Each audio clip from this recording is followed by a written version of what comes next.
Welcome to the History Maps podcast. Think about a massive multinational corporation. Picture a modern corporate giant, but imagine it operates its own private military. Right, and it collects sovereign taxes. Exactly. It collects taxes and directly governs hundreds of millions of people. Then, following a catastrophic internal collapse, this corporation essentially goes bankrupt. But instead of entering standard liquidation, selling off warehouses and paying creditors, The British government steps in. yeah, they perform a hostile takeover. They transfer an entire subcontinent, along with its people and its wealth, directly to a foreign monarch. We are looking at the sudden, complete dissolution of the East India Company. A private, profit-seeking trading entity simply ceases to exist as a governing power. And in its place, well, the British Crown imposes a massive, formalized state empire directly over South Asia. Today we are taking a deep dive into the source material regarding the British Raj. We are exploring the period of direct British Crown rule over the Indian subcontinent, stretching from 1858 to 1947. And we have an extensive stack of material to unpack for this. We really do. We are looking at historical documents, detailed economic analyses, administrative records, and some very intricate historiographical debates regarding British colonial policy. Right, covering infrastructure development and the socioeconomic impacts on the ground. The scope of this transformation is just vast. It covers almost a century that fundamentally rewired the geography, the economy, and the political identity of South Asia. Our mission today is to systematically examine how that trading company's domain was transformed into a massive imperial state. We want to unpack the complex economic and administrative machinery that ran it. And understand the profound, lasting impacts on the people of the subcontinent. Exactly. The goal is to equip you, the listener, with a nuanced understanding of this defining historical era. It requires looking past the broad strokes, I think, and examining the actual mechanisms of control. The architecture put in place during the Raj did not just extract resources, it altered the basic fabric of society, from how land was owned to how people identified themselves politically. So let us start with a moment of transition. A hostile takeover of this magnitude does not happen peacefully in a boardroom. The transition from the East India Company to direct Crown rule was sparked by a violent continent-shaking event. The Indian Rebellion of 1857. Right. A conflict variously referred to in historical literature as the Great Rebellion, the Indian Mutiny, or the First War of Indian Independence. Yeah, totally, depending on the perspective of the writer and the sources. To understand how this exploded, we have to look at the logistics on the ground. Let us look at a specific vignette from May 10th, 1857, in the garrison town of Meerut.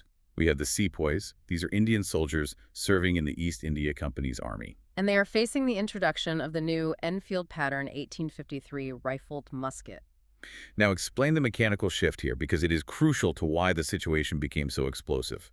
Well, prior to the Enfield, soldiers used smoothbore muskets. The new rifled musket was vastly more accurate, but the loading mechanism required a specific type of paper cartridge. This cartridge contained both the gunpowder and the bullet.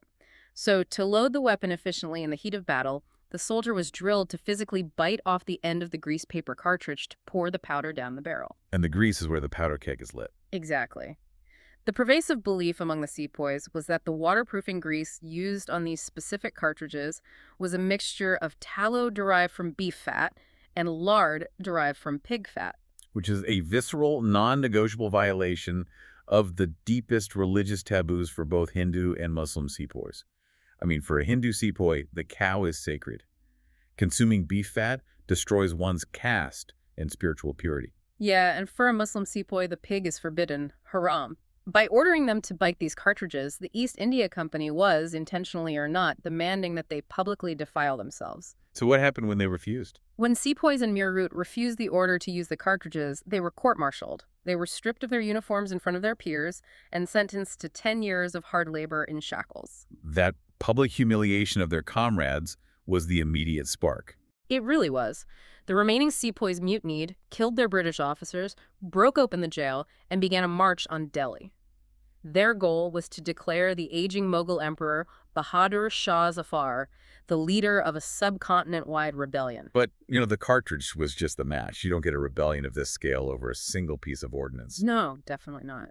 The East India Company had been aggressively expanding its footprint, operating with an extreme level of arrogance. Let us talk about Governor General Dalhousie and a deeply controversial legal mechanism called the Doctrine of Lapse.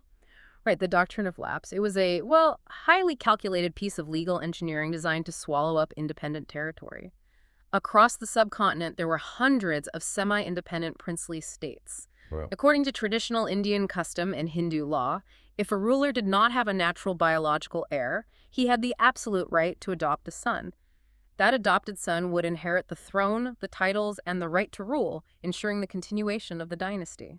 but Dalhousie, acting on behalf of the company's shareholders, unilaterally decided that the East India Company, acting as the paramount power, would no longer recognize these adopted heirs for the purpose of political succession. Exactly. They would recognize the adopted heir's right to inherit the deceased ruler's private personal property, but not the state itself. So if a ruler died without a natural-born heir, Dalhousie simply declared that the sovereignty of the state had lapsed back to the paramount power. The company would immediately annex the territory, absorbing its revenues into their own ledgers. and this happened with major states, Satara, Sambalpur, Udaipur, Nagpur, and perhaps most famously, Shamsi. Right, Chauncey, where the widowed Rani Lakshmibai would become one of the fiercest leaders of the 1857 rebellion after her adopted son was denied the throne. The company was stripping away the sovereignty of the traditional ruling class using a bureaucratic technicality. It deeply eroded any remaining trust in British treaties. The traditional elites realized that customary laws meant absolutely nothing against the expansionist, profit-driven appetite of the company. And it wasn't just the doctrine of lapse. No, furthermore, in 1856, the company annexed the wealthy state of Awadh, not through the doctrine of lapse, but simply by claiming the current Nawab was guilty of misgovernance. And Awadh was the primary recruiting ground for the Bengal army. Exactly. Tens of thousands of sepoys suddenly saw their homeland annexed. Their families were subjected to aggressive new land taxes, and their traditional privileges were revoked. So you have alienated royalty, an overtaxed peasantry, and a massive military force that feels its fundamental religious identity is under attack. We also have to look at the numbers here. The East India Company operated with a massive logistical vulnerability. Very much so. At the time of the rebellion, the Bengal Army, which was the largest of the company's three armies, consisted of roughly 140,000 Indian sepoys. And how many British soldiers? They were commanded by a vastly smaller number of British officers and supported by only about 23,000 British regular soldiers. The ratio was overwhelmingly skewed. Totally. The company had built its empire entirely on the backs of native soldiers. When that trust fractured, the colonial architecture completely collapsed across northern and central India. The conflict spread rapidly. Kanpur, Lucknow, Delhi. And the scale of the violence on both sides was horrific. It was. The historical accounts of 1857 and 1858 describe a conflict that devolved into absolute brutality. There were massacres of British civilians, including women and children, in places like Kanpur, and the British reprisal was exceptionally vicious. The counterinsurgency campaign utilized extreme terror tactics. British commanders like Colonel James Neal enacted policies of indiscriminate hanging. They utilized a method of execution where captured mutineers were tied to the mouths of cannons and blown apart. Which was a highly calculated method designed not just to kill, but to completely obliterate the body, denying the individual any possibility of traditional religious funerary rites. Right. The human cost was staggering. There were approximately 6,000 British personnel and civilian casualties. On the Indian side, the death toll is difficult to precisely quantify, but it was immense. The sources indicate over 100,000 Indian combatants and non-combatants were killed in the fighting, the famines caused by the destruction of crops, and the subsequent reprisals by British forces. And through all of this, the East India Company proved entirely incapable of managing the crisis. They simply did not have the military or financial bandwidth. They had to call on the actual British government, right? Yeah, the British government had to deploy massive reinforcements from overseas, diverting troops intended for China to recapture key centers through prolonged, grinding sieges. The sheer financial cost of suppressing the rebellion was around £36 million. That catastrophic loss of control, combined with the financial ruin of the campaign, signaled the death knell for the company. It did, which leads us to the formal transfer of power. Right. On August 2, 1858, the British Parliament passed the Government of India Act. This act explicitly liquidated the East India Company. It transferred all territorial control, all tax revenues, and all administrative powers directly to the British Crown in the person of Queen Victoria. The strategic calculus in London shifted entirely. The British Parliament realized that corporate governance, driven primarily by the necessity of shareholder dividends, was fundamentally incapable of maintaining a stable, long-term administration over a subcontinent. It's important to clarify here that the transition to crown rule was not driven by benevolence or some desire to uplift the Indian population. No, it was about stabilization and imperial security. The crown needed to secure its most valuable geopolitical asset from internal collapse. Following the act, we get the November 1st, 1858 proclamation by Queen Victoria. This document is fascinating to read because it seems meticulously designed to address the specific grievances that caused the rebellion. It explicitly promised non-interference in religious beliefs and customs, declaring that none should be favored nor molested by their faith.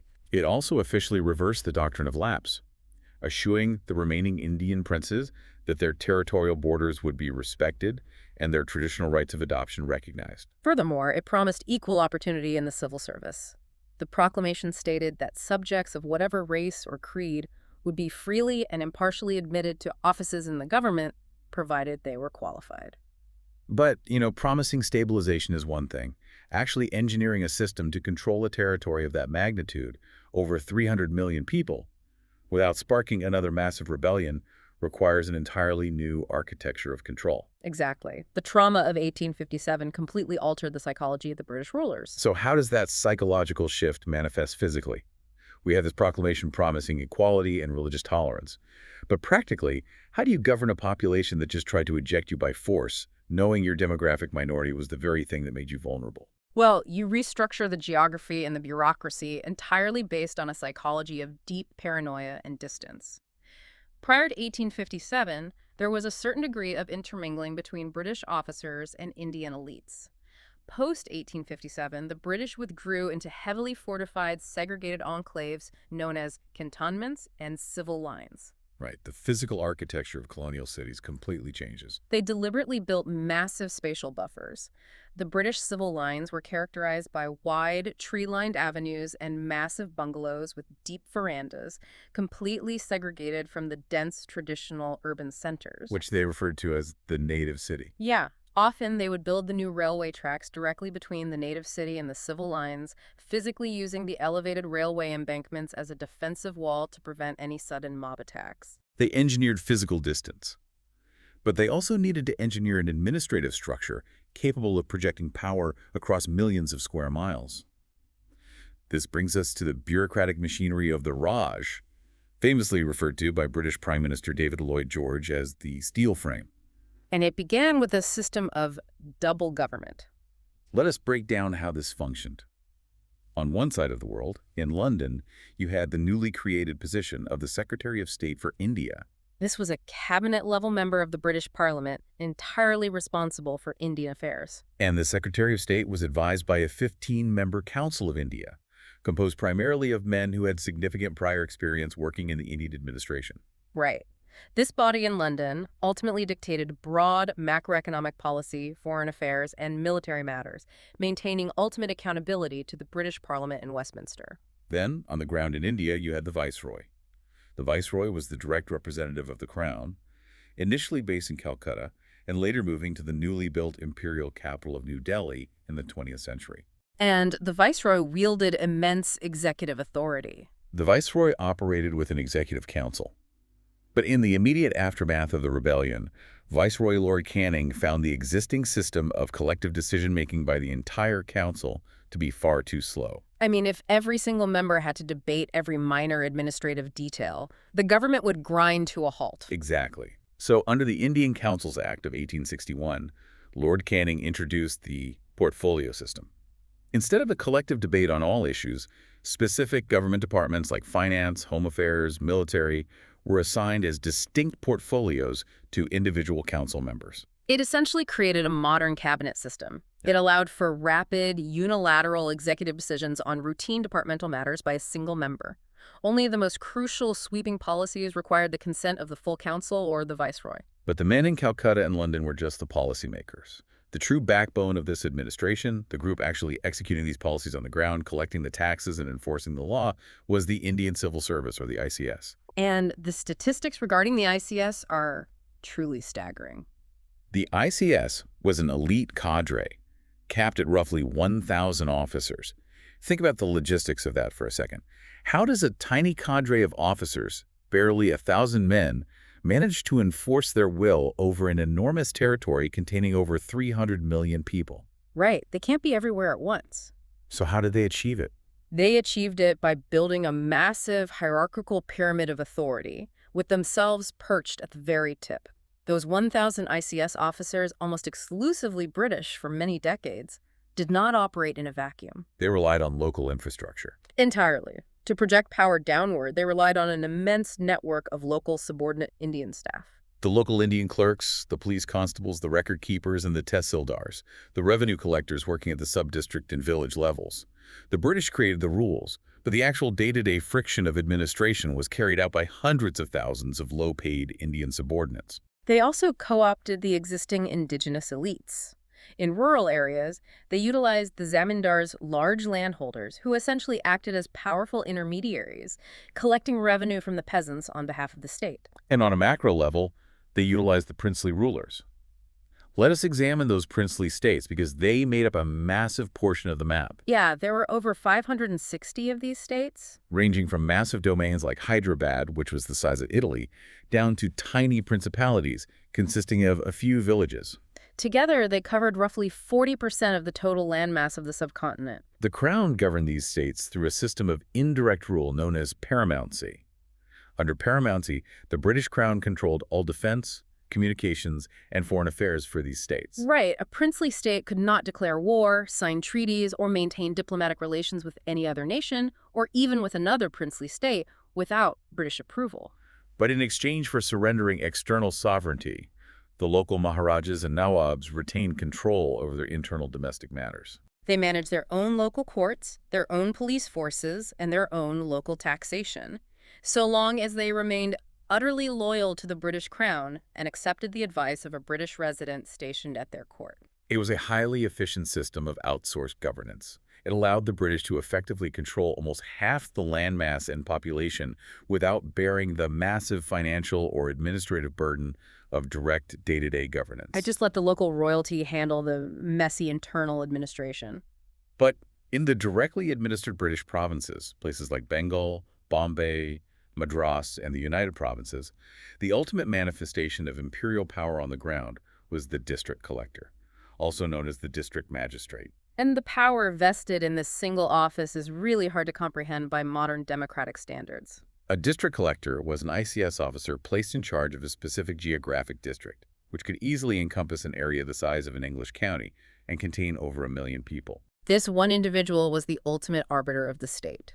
They controlled all land revenue collection, which was the primary source of government income.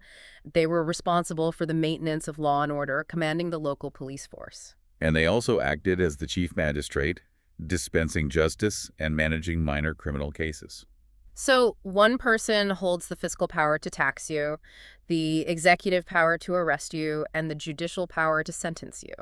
It is a complete concentration of authority. If there is a riot, he suppresses it. If there is a famine, he manages the relief. One official managing the lives and livelihoods of 1 million people. This concentration of power was highly effective for colonial control, but it fundamentally lacked any democratic accountability or separation of powers. It was an authoritarian framework designed entirely for the efficiency of extraction and the maintenance of order, not for representation or the welfare of the governed. Now remember Queen Victoria's 1858 proclamation promising equal opportunity in the civil service. The reality of the ICS tells a vastly different story. For a very long time, the competitive examinations required to enter the ICS were held exclusively in London. Furthermore, the age limit was frequently lowered, sometimes to as young as 19, making it incredibly difficult for an Indian student to complete their prior education, travel by ship to England, and prepare for the exams. And the syllabus was structurally designed to favor the British elite. Oh, absolutely. Candidates had to pass rigorous tests in subjects like Latin, classical Greek, and European history, and even pass a mandatory horse riding test. It was essentially a filter designed to ensure only men from Oxford or Cambridge could pass. And even when Indians did manage to overcome these immense hurdles and enter the service like Satyendranath Tagore, who became the first Indian ICS officer in 1863, the financial disparities within the broader administration were vast. The European officials at the top earned massive sums. A provincial governor could earn up to £6,000 a year and retire to England on a highly generous pension of £1,000 a year, all paid for by the Indian taxpayer. Meanwhile, the hundreds of thousands of Indian employees working in the subordinate administrative ranks were paid absolute fractions of that amount, barely enough to maintain a middle-class existence. There was eventually a slow, highly reluctant process of Indianization of the ICS. This accelerated mainly after the First World War, when it became increasingly difficult to recruit young British men to serve in India. By 1924, the British government appointed the Lee Commission to address the staffing issues. The commission aimed for a structural split.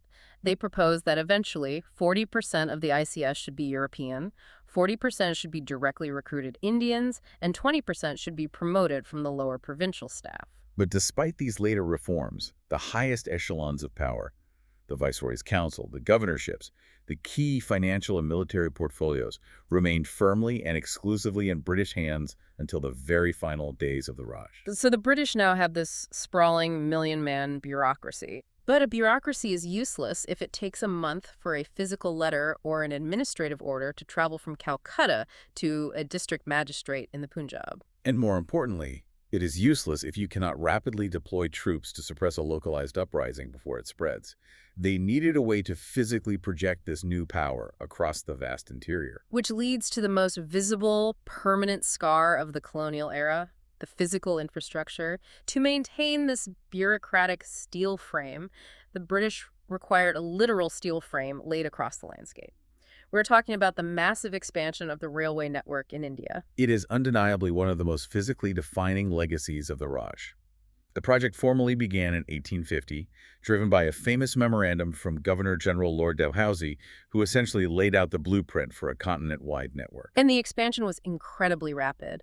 By the time of independence in 1947, the network spanned roughly 65,000 kilometers, making it the fourth largest railway system in the entire world. But the way this massive network was financed is a masterclass in asymmetrical colonial economics. The railways were built by private British engineering companies, companies like the Great Indian Peninsula Railway and the East Indian Railway. But they were effectively funded entirely by the Indian taxpayer. Walk me through the exact mechanics of the 5% guarantee, because it is just shocking.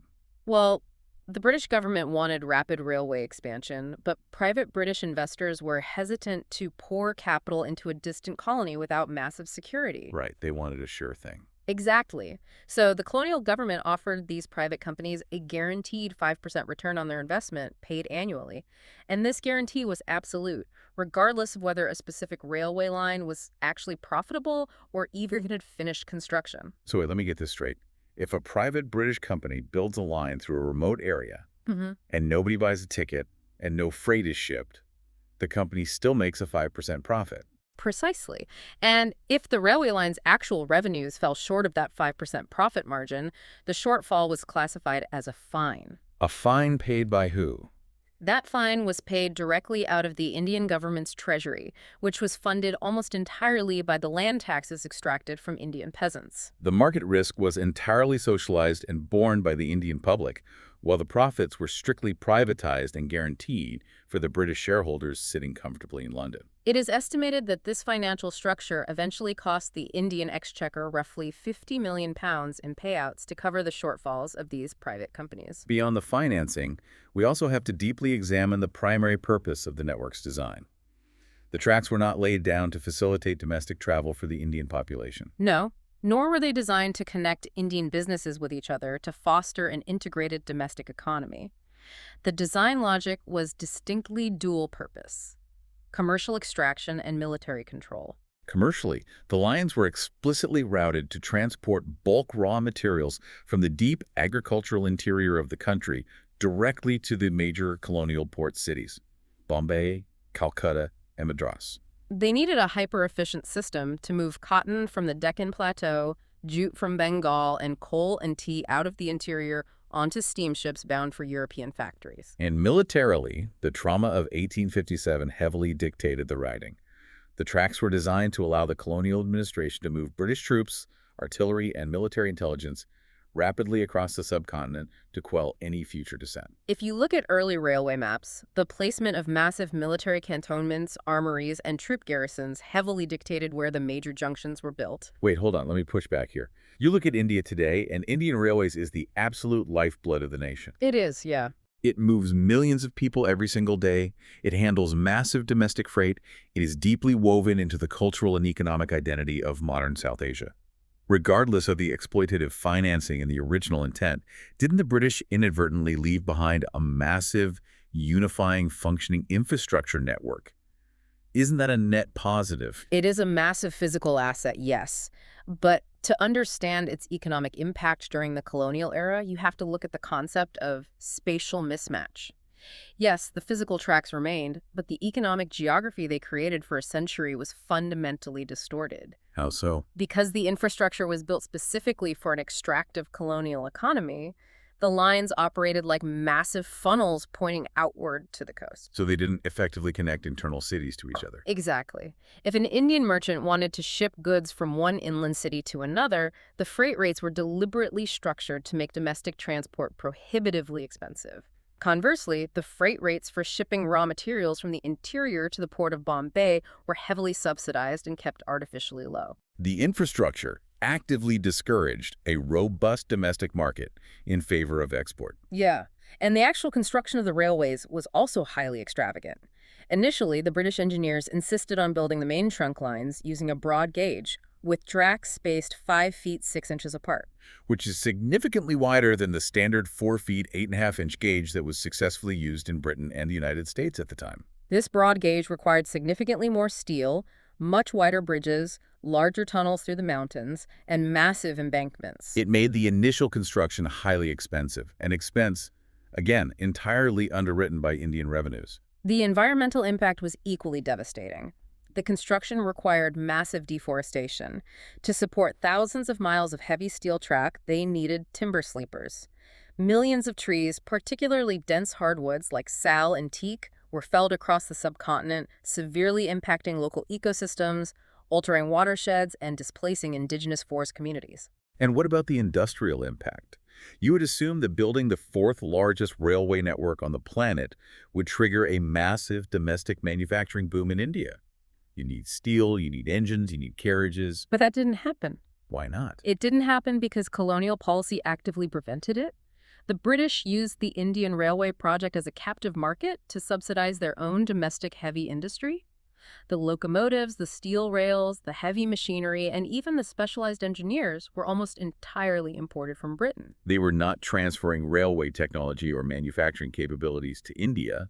They were simply ensuring that British steel mills and locomotive factories in places like Glasgow and Leeds ran at full capacity. Right, so you have this massive railway network pointing outward to the ports.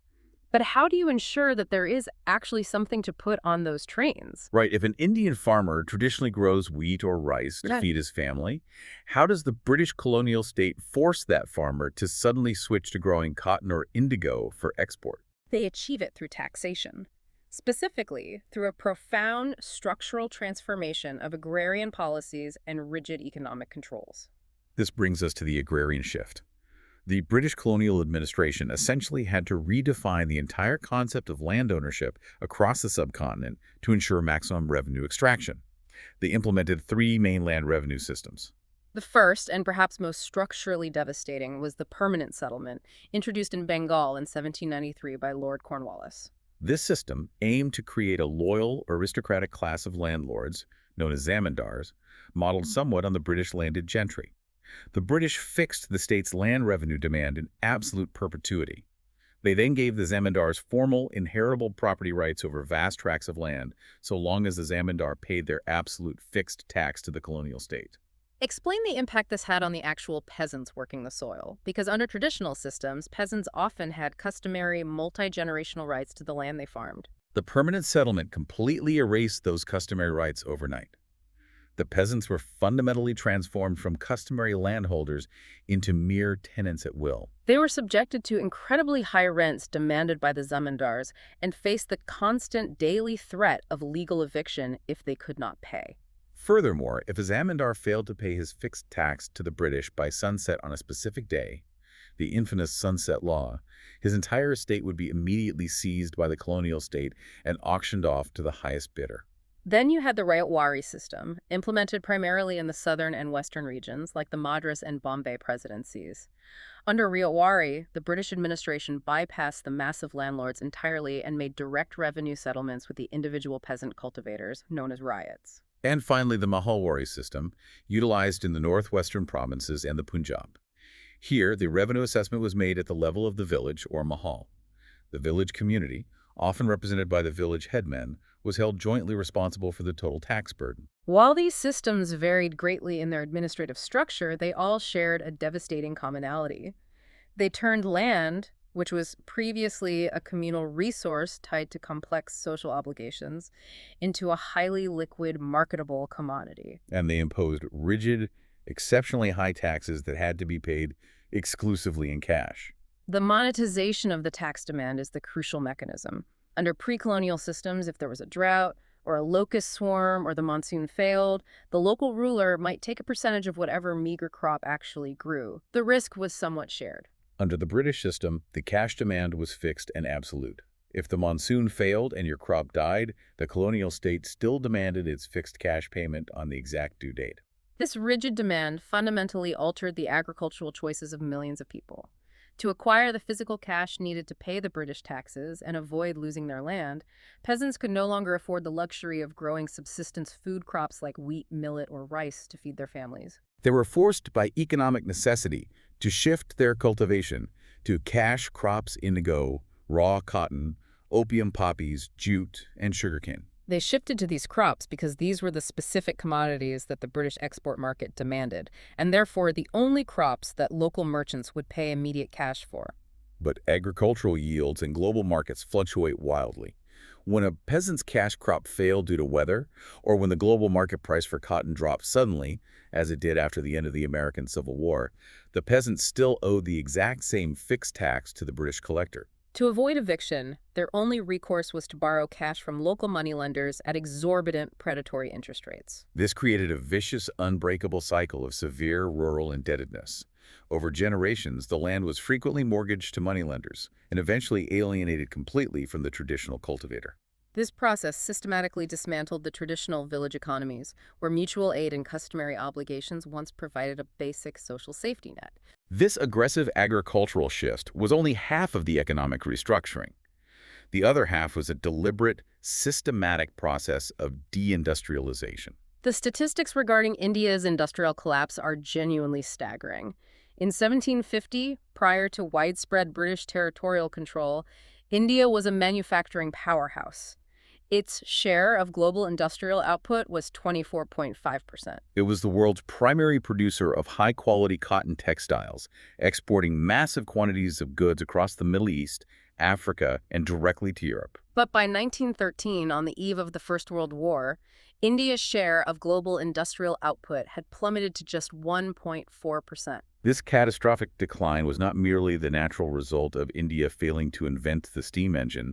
It was the direct result of aggressive, protectionist colonial policies designed specifically to shield and benefit the burgeoning British Industrial Revolution. Let's use a modern analogy to explain how this worked. It's like an app store monopoly today. Imagine Britain owns the dominant smartphone platform. Right. They completely control the marketplace.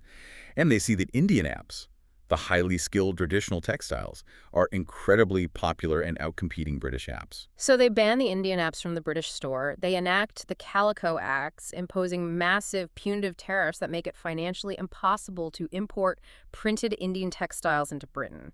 They close off the most lucrative export market. But it goes further. They then pre-install the British apps, the cheap, machine-made Lancashire cotton onto all the Indian devices, completely free of charge. The colonial government mandated that British manufactured goods be allowed to flood into the Indian domestic market entirely tariff-free.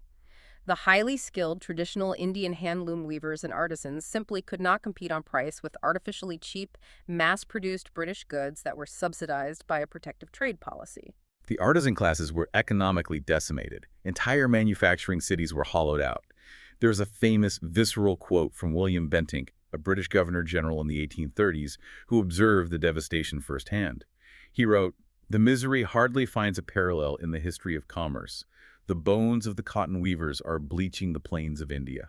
And the destruction of this massive artisan class had a severe secondary economic effect. Millions of unemployed weavers, spinners, and craftsmen living in ruined manufacturing centers had absolutely no choice but to migrate back to the rural villages and fall back on agriculture simply to survive. This created a massive, unprecedented surplus of agricultural labor. It drastically increased the pressure on the arable land, fragmenting land holdings further, and driving rural wages down to absolute subsistence levels. So if we synthesize this, we have a system where Indian agriculture is forcefully shifted to produce cash crops for export. And simultaneously, the highly lucrative domestic manufacturing industry is deliberately destroyed to create a vast captive market for British manufactured goods. This highly engineered economic arrangement generated massive amounts of wealth. But if you look at the ledgers of the era, where did that immense wealth actually go? That question brings us directly to one of the most intensely debated economic theories of the entire colonial era, the drain of wealth debate. This theory was most famously and comprehensively articulated by the Indian intellectual and early political leader Dadabhai Naoroji, primarily in his seminal 1901 book, Poverty and Un-British Rule in India. Naoroji meticulously analyzed the colonial ledgers and argued that the British administration was systematically extracting massive amounts of wealth from India and transferring it directly to Britain. Without providing any commensurate economic, material, or financial return, he termed this an unrequited export surplus. Right, meaning India was constantly exporting millions of pounds worth of valuable physical goods, cotton, tea, grain, but the financial compensation for those exports was not flowing back into the Indian economy to foster domestic growth. Let's get into the mechanics of this. How exactly did Britain extract the wealth? It wasn't just physical galleons full of gold coins sailing from Bombay to London, was it? No, it was a highly sophisticated, largely invisible financial mechanism. The primary vehicle for this extraction was a category of payments known as the home charges. What exactly were the home charges? There were massive administrative and imperial expenses paid directly out of Indian tax revenues, but spent entirely in London. For instance, the entire cost of maintaining the massive India office in London, the building, the staff, the Secretary of State's salary, was paid by the Indian peasant. Furthermore, you had the pensions. Every British ICS officer, every British Army general who served in India retired back to England on a highly generous pension. Those pensions were paid entirely from the Indian treasury. The wealth generated by Indian labor was physically being spent in the local economies of Sussex and Surrey. Then there were the military charges. India was forced to pay the massive interest on imperial debts. Crucially, this included debts incurred by the British government while fighting foreign wars like wars in Afghanistan, China, and Africa that were fought to expand the British Empire globally. But provided absolutely no benefit to India itself. We also have to look at the silver-to-gold exchange mechanics because this is where the financial drain becomes deeply punitive. This is a critical technical mechanism. India operated on a silver standard. Its revenues were collected in silver rupees. However, Britain operated on a gold standard, and the home charges, the debt India owed to London, had to be paid in gold pounds sterling. And in the late 19th century, the global value of silver plummeted relative to gold. Exactly. As the rupee depreciated against the pound, the Indian colonial government had to extract and export vastly more physical goods, more tons of wheat, more bales of cotton, just to meet the exact same fixed gold debt in London. The exchange rate mechanics acted as an invisible multiplier on the extraction. Wait, let me stop you and play devil's advocate here. Look at the other side of the ledger. By the early 20th century, Britain had laid 65,000 kilometers of railway track. They had built massive irrigation canals in the Punjab. They established a continent-wide telegraph system, a unified postal service, and a modern legal framework. Isn't what Naoroji calls a drain simply the standard cost of massive necessary capital investment? They were buying modernization. You are articulating the perspective held by many modern economic historians. Scholars like Tirthankar Roy argue that framing these financial outflows entirely as a parasitic drain is an oversimplification of global macroeconomics. Right. Their view is that these home charges and dividend payments were essentially fair market payments for imported skills, complex administrative management, and the massive capital required to build modern infrastructure that India could not have financed internally. From this perspective, the British colonial government, whatever its motives, provided India with deep institutional stability, the strict enforcement of property rights, and crucial integration into the rapidly expanding global capitalist markets. They argue that the railways and legal frameworks established by the Raj laid the indispensable groundwork for any future economic development. But then you have the opposing view, forcefully argued by nationalist historians like Romesh Chandra and later expanded upon by modern Marxist economists like Utsa Patnaik. They argue that this extraction literally starved the domestic economy of the capital needed to industrialize. Patnaik has argued that the wealth drained from India was so immense that it practically funded Britain's own industrial revolution, while simultaneously causing chronic systemic poverty and famine in India. To navigate these conflicting accounts, we have to look at the macroeconomic data. The economic historian Angus Maddison conducted exhaustive estimates of historical GDP. His data suggests that India's GDP per capita was brutally stagnant during the entire colonial period. It rose very modestly from $533 in 1870 to roughly $673 in 1913.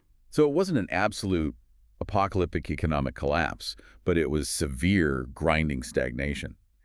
And it occurred during the exact historical window when the rest of the Western world was experiencing explosive, unprecedented industrial and economic growth. History rarely offers a clean, singular narrative. It is structurally accurate to state that the colonial state provided macroeconomic stability, modern bureaucratic institutions, and global market integration. However, it is equally accurate to state that the terms of that integration were unilaterally dictated by the imperial core and systematically prioritized the economic health of Britain over the colonial periphery, particularly during times of crisis. And the consequences of prioritizing the imperial core during a crisis were not just abstract numbers on a London ledger. When an extractive economic system collides with a natural climatic shock, the results are devastatingly real for the people living on the ground. The profound economic vulnerabilities we just discussed, the forced shift from subsistence food crops to exported cash crops, the crushing taxation, the rigid collection policies, and the alienation of land all culminated in horrific human tragedies when the monsoon rains inevitably failed. We have to examine the famines. The historical records detail a series of massive, catastrophic famines during the era of the Raj. There was the Great Famine of 1876 to 1878, which devastated the Deccan Plateau. There was the Indian Famine of 1899 to 1900, and most infamously, the devastating Bengal Famine of 1943. During these events, millions of people perished from starvation and subsequent disease outbreaks like cholera. But the crucial historical insight is that these were not solely natural disasters. A drought is a natural phenomenon. A famine is often a political failure. Explain how the colonial administration's policies actively exacerbated the death tolls during these droughts. The colonial administration was deeply influenced by strict, laissez-faire capitalist ideology and Malthusian economic theories. British administrators, such as Lord Lytton during the 1876 famine, believed that the government should absolutely not interfere with the free market of grain. Even when millions were starving. Even then, they believed that providing free relief would create dependency and disrupt local labor markets. Consequently, during several major famines, the British administration allowed merchants to continue exporting massive quantities of grain out of India to fulfill lucrative commercial contracts in Europe, while the local Indian populations physically surrounding the railways starved to death. They prioritized the sanctity of the market over the survival of the subjects. The combination of this profound existential economic hardship, the total lack of democratic representation, and the highly visible drain of resources naturally catalyzed a powerful political reaction among the rapidly growing English-educated Indian middle classes. In 1885, this intellectual and political awakening materialized with the formation of the Indian National Congress in Bombay. Initially, the Congress was a very moderate body. It was composed largely of lawyers, journalists, and educators. They were not initially demanding outright independence or revolution. Right. They were respectfully petitioning for minor constitutional reforms, greater Indian representation in the legislative councils, and the holding of ICS examinations simultaneously in India. They believed in the British sense of fair play. But the colonial administration's consistently dismissive and often deliberately antagonistic responses to these moderate requests continually radicalized the movement. The most significant turning point in this radicalization, the moment the political temperature permanently changed, occurred in 1905, under the viceroyalty of Lord Curzon. Lord Curzon enacted the Partition of Bengal. The Bengal Presidency was the largest, wealthiest, and most politically active province in British India. It encompassed a massive area with a population of over 78 million people. Curzon argued on paper that the province was simply too large and unwieldy to administer efficiently from Calcutta. So his administration drew a bureaucratic line right through the middle of the province. But the placement of that line was not random, nor was it purely for administrative convenience. The line deliberately separated the largely Hindu-majority western areas, including Calcutta, from the largely Muslim-majority eastern areas, creating a brand new province of eastern Bengal and Assam. While Curzon publicly claimed this was purely for administrative efficiency, the Indian public, particularly the highly educated Bengali middle class known as the Bhadralok, saw right through the bureaucratic excuse. They viewed it as a blatant, calculated divide-and-rule tactic. The British explicitly recognized that Bengali nationalism was the engine of the wider Indian independence movement. Home Secretary H. Risley famously noted, "Bengal united is a power. Bengal divided will pull in several different ways." The partition was designed to split the solidarity of the Bengali people and weaken the growing power of the Indian National Congress by actively pitting Hindus and Muslims against each other. The public outrage was immediate, massive, and entirely unprecedented in colonial history. The partition triggered the Swadeshi movement. Nationalist leaders like Surendranath Banerjee called for a complete, continent-wide boycott of British-manufactured goods. The word Swadeshi roughly translates to "of one's own country." People began publicly burning British cloth in the streets of Calcutta. They boycotted British salt, British sugar, and British institutions, while actively promoting indigenous industries, domestic textile mills, and national education programs. It also sparked incredible, deeply moving cultural resistance. The legendary poet Rabindranath Tagore promoted a powerful, highly visible symbol of unity.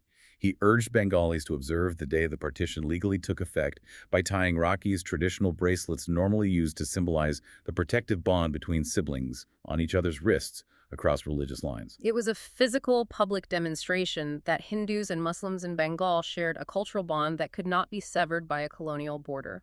However, we must also acknowledge that Curzon's partition had its intended, deeply divisive political effects. It animated many prominent Muslims in the eastern province who recognized that the new borders gave them a demographic majority. They saw this as a rare opportunity to gain greater access to educational funds, government jobs, and administrative power that had previously been overwhelmingly concentrated in the hands of the Hindu elite in Calcutta. This specific political awakening, along strictly communal lines, led directly to the formation of the All India Muslim League in Dhaka in 1906. This established a separate, formal political platform explicitly dedicated to advocating for Muslim interests, fundamentally altering the political landscape. The colonial authorities were eventually overwhelmed by the relentless protests, the economic boycotts, and the rise of revolutionary, sometimes violent, underground societies in Bengal. In 1911, King George V traveled to India. And at the massive Delhi Durbar, he unexpectedly announced that the partition of Bengal would be reversed, reuniting the Bengali-speaking districts. Let's analyze that reversal. The British backed down in 1911. Was this reversal actually seen as a massive unifying victory for Indian nationalists, or was the damage to communal harmony already permanently done? It is a critical observation. Tactically, the reversal was celebrated as a massive victory for the Swadeshi movement. It dramatically demonstrated that mass political mobilization and economic boycotts could actually force the absolute power of the British Crown to retreat. But strategically? Strategically, the long, dark shadow of 1905 had already fallen over the subcontinent. The initial drawing of those borders along religious lines set a highly dangerous structural precedent. It permanently institutionalized the idea of distinct, geographically defined political identities based strictly on religion. It introduced the political logic that Hindus and Muslims constituted separate political entities requiring separate representation. A precedent that would echo with devastating apocalyptic consequences 36 years later during the 1947 partition of India and Pakistan. Precisely. And while the British administration attempted to placate the growing unrest with minor constitutional concessions, like the Government of India Act of 1919, also known as the Montagu-Chelmsford Reforms, the dynamic had fundamentally changed.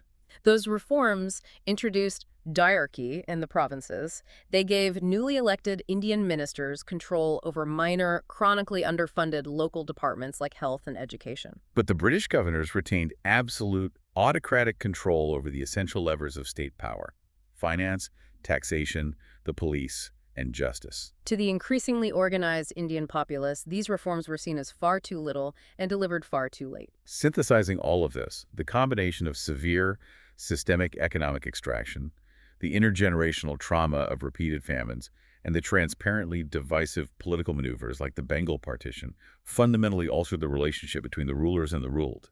Over the course of 9 decades, the Indian populace transformed from fragmented subjects occasionally petitioning for minor bureaucratic reforms into a unified, highly organized mass movement demanding absolute sovereignty. The bureaucratic steel frame was undeniably strong, but the immense pressure building beneath it eventually became unstoppable, leading inexorably toward 1947. The transition from a profit-seeking corporate monopoly to a massive, centralized imperial state ultimately created the very political and social forces that would dismantle it. The Raj modernized the geography of the subcontinent, but in doing so, it forged the nationalist identities that ended its rule.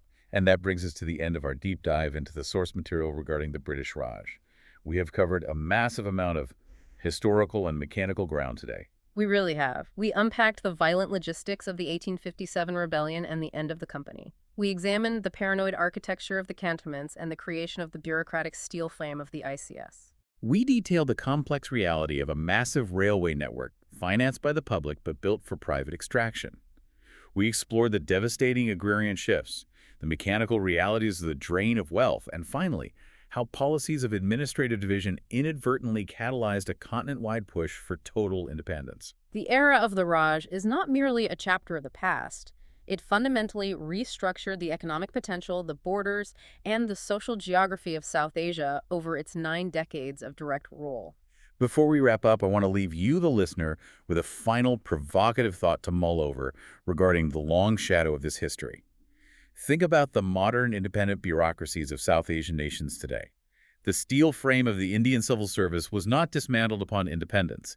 It simply evolved into the Indian Administrative Service and the Civil Service of Pakistan. The role of the all-powerful district magistrate, managing the lives of millions, remains a cornerstone of local governance. The distinct administrative provincial boundaries drawn by colonial mapmakers were inherited almost entirely intact by the independent nations of India, Pakistan, and Bangladesh in 1947. It leaves us to wonder how much of the day-to-day modern experience of governance, justice, and bureaucracy in the subcontinent today is still operating on the colonial coding written over a century ago. It is a profound question of institutional memory. Systems of power often outlive the empires that design them. They certainly do. And it brings us right back to our starting point. We thought we were looking at a clear-cut corporate liquidation, a clean break from a private company into a new era. But the deeper we dove into the mechanisms of control, the more we realized that the waters of colonial history don't just drain away. They leave a heavy, permanent sediment that continues to reshape the landscape long after the tide has receded. Thank you for listening. History Maps. Learn history visually.